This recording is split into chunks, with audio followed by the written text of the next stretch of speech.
Shalom, selamat pagi saudara yang dikasihi Tuhan. Kiranya sukacita Tuhan mengalir selalu dalam hidup kita. Hari ini saya akan menyampaikan renungan dengan judul Setia dalam pelayanan firman dan karunia rohani. Mari kita baca 1 Timotius 4 ayat 13 dan 14 yang berbunyi demikian. Sementara itu sampai aku datang bertekunlah dalam membaca kitab-kitab suci, dalam membangun dan dalam mengajar. Jangan lalai dalam mempergunakan karunia yang ada padamu, yang telah diberikan kepadamu oleh nubuat dan dengan penumpangan tangan sidang penatua. Amin. Saudara-saudara, Rasul Paulus memberikan nasihat kepada anak rohaninya Timotius supaya dia bertekun di dalam pemberitaan firman Tuhan. Nah, ada 3 hal yang diminta oleh Paulus dalam kaitan tentang hal ini. Yang pertama, kita harus setia membaca kitab suci. Dalam budaya Yahudi dan gereja mula-mula, pembacaan kitab suci dilakukan secara publik di sinagoga atau dalam pertemuan jemaat seperti yang dicatat dalam Lukas 4 ayat 16-20 di mana Yesus pergi ke sinagog dan mulai membaca kitab yang ada. Karena pada zaman itu kitab itu tidak dimiliki secara pribadi. Ingat zaman itu belum ada percetakan, saudara. Jadi kebanyakan kitab-kitab suci itu ditulis dalam bentuk perkamen, gulungan daripada bulu binatang atau kulit binatang. Sehingga besar-besar dan tidak dimiliki secara private di rumah masing-masing, tapi merupakan milik jemaat di sinagog atau rumah ibadah. Sehingga mereka harus membacanya secara bergantian di rumah ibadah.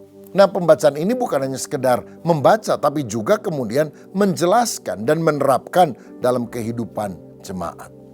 Pada masa kini kita juga harus setia membaca Alkitab, apalagi kita sudah bisa punya Alkitab di rumah masing-masing.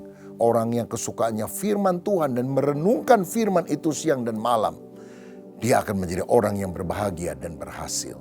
Saudara, ada satu program yang kita lakukan, Gedor, Gerakan Doa dan Firman. Setiap hari ada satu pasal Alkitab yang dibaca, lalu jawab setelah kita membaca beberapa kali dengan teliti. Yang pertama, kebenaran apa yang saya dapat? Kedua, koreksi apa yang harus saya lakukan? Ketiga, komitmen apa yang saya harus kerjakan? Lalu kita berdoa syafaat dan juga berdoa untuk kebutuhan diri. Mari kita berdoa setiap hari dan membaca kitab suci. Kedua, dikatakan harus membangun jemaat. Dalam arti menasehati. Karena kata Yunani untuk membangun jemaat adalah paraklesis, yang berarti menghibur, menasehati atau menolong orang lain agar tetap setia kepada Tuhan.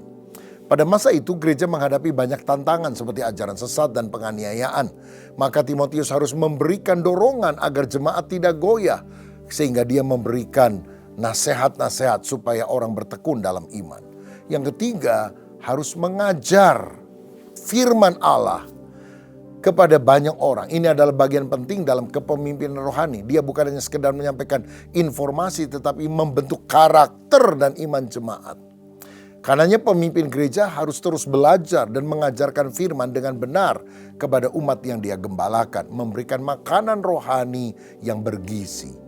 1 Timotius 4 ayat yang ke-14 berkata, jangan lalai dalam mempergunakan karunia yang ada padamu, yang telah diberikan kepadamu oleh nubuat dan dengan penumpangan tangan sidang penatua.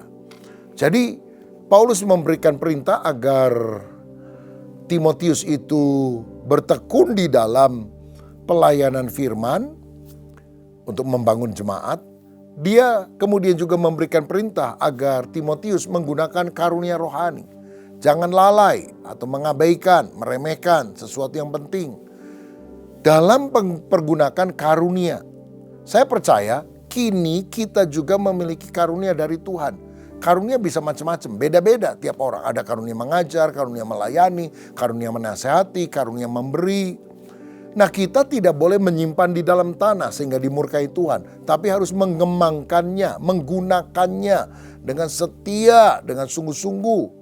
Jangan karena kita sibuk, karunia tidak digunakan. Jangan karena kita takut, oh nanti dianggap saya sok tahu. Oh takut salah, malu. Maka kita menyimpan talenta itu. Saudara, Tuhan memberikan engkau karunia, gunakanlah. Agar karunia itu tidak menjadi tumpul, tapi berkembang lebat, berbuah lebat untuk kemuliaan nama Tuhan. Nah, karunia diberikan melalui nubuatan dan penumpangan tangan para penatua.